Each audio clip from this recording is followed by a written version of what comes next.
Bonjour. Avec Véronèse, nous nous sommes baladés entre Venise et la salle de la Joconde au Louvre. Restons-y, cette fois avec Titien. Là encore, nous avons la chance de pouvoir admirer plus d'une dizaine de ses œuvres.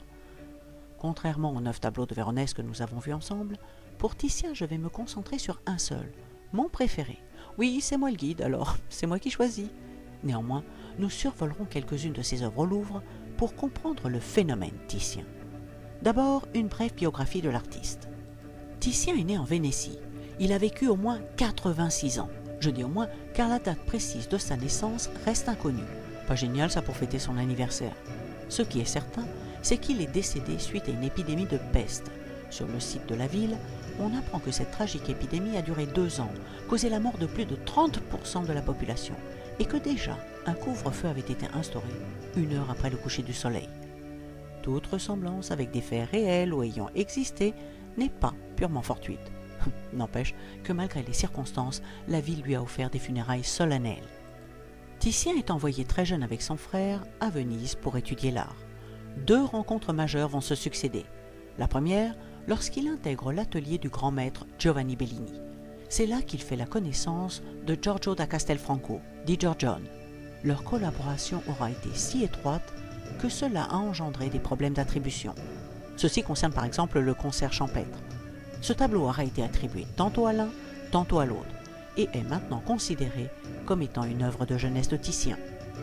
Pour apprécier ce tableau, il faut comprendre la mentalité de l'époque. À Venise, on aimait montrer aux spectateurs à la fois le visible et l'invisible. Aujourd'hui, nous voyons 2 musiciens et 2 femmes nues, tandis que les musiciens, eux, ne les voyaient pas. Ce sont leurs muses, une sorte d'incarnation de leur inspiration.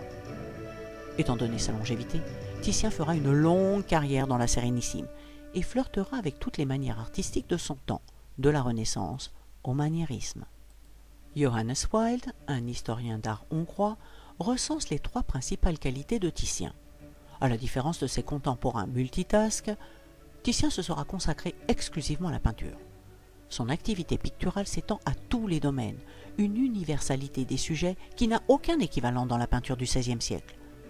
La 3e qualité de Titien est l'énergie considérable qu'il aura consacrée à son œuvre, ne serait-ce que pour faire tourner son atelier devenu une véritable PME. Bien qu'ayant traité tous les sujets, le point fort de Titien était le portrait, tant et si bien qu'on le surnommait le peintre des princes. Il a travaillé pour les plus grands de son époque, les principales cours princières d'Italie, de Mantoue, Ferrare et Urbino. Il deviendra même le portraitiste attitré de Charles Quint, mécénat que prolongera le fils de l'empereur, Philippe II d'Espagne. C'est la raison pour laquelle un grand nombre d'œuvres de Titien se trouvent au Prado, à Madrid. Charles Quint avait doté l'artiste de titres d'honneur sans précédent pour un peintre. En 1666, André Félibien, historiographe du roi Soleil, publie un livre dans lequel il rapporte que l'empereur avait rendu visite à Titien dans son atelier. Surpris, l'artiste laisse tomber son pinceau, que Charles Quint aurait ramassé. Une légende était née. Titien a également peint le grand rival de Charles Quint, François Ier.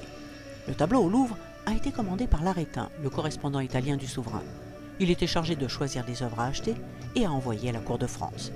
Titien n'ayant jamais rencontré François Ier, on lui a fait parvenir une médaille avec le portrait du roi, médaille réalisée par le grand sculpteur Benvenuto Cellini, d'où la représentation par Titien sous forme de profil, exceptionnelle dans son corpus d'œuvres.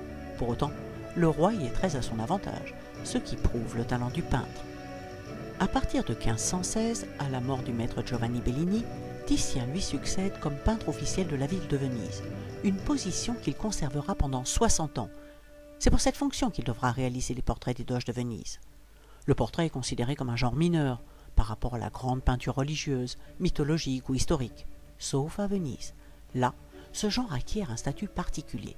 C'est l'apanage de la classe dominante, les patriciens, riches marchands et lettrés.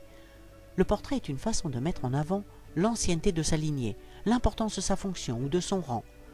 Ce type de tableau est caractéristique de l'art de la Renaissance. Avec l'humanisme, c'est l'époque où l'on s'affranchit de la culpabilité du plaisir esthétique et que la sensualité conquiert le droit de s'exprimer. À Venise, plus qu'ailleurs, les sens et la lumière sont à l'honneur, pensez donc. Les reflets omniprésents de l'eau, les ciels changeants, les marbres multicolores, les mosaïques à fond d'or des églises, les parfums des épices importés d'Orient, la féerie des couleurs des étoffes fines, les verres, les pierres précieuses. Il n'est donc pas étrange que la lumière imprègne la peinture vénitienne jusqu'à devenir un point crucial. Ici, on concevait moins l'art selon les principes antiques. On ne cherchait pas la beauté formelle, la perspective ou la science du dessin, comme à Rome ou à Florence. À Venise, on privilégiait la couleur et la lumière, qui donnent un plaisir direct et immédiat. Et Titien est le représentant de cette peinture lumineuse, colorée et pleine de sensualité. C'est ce que nous approfondirons dans le prochain épisode. En attendant, je vous souhaite à toutes et à tous une excellente journée.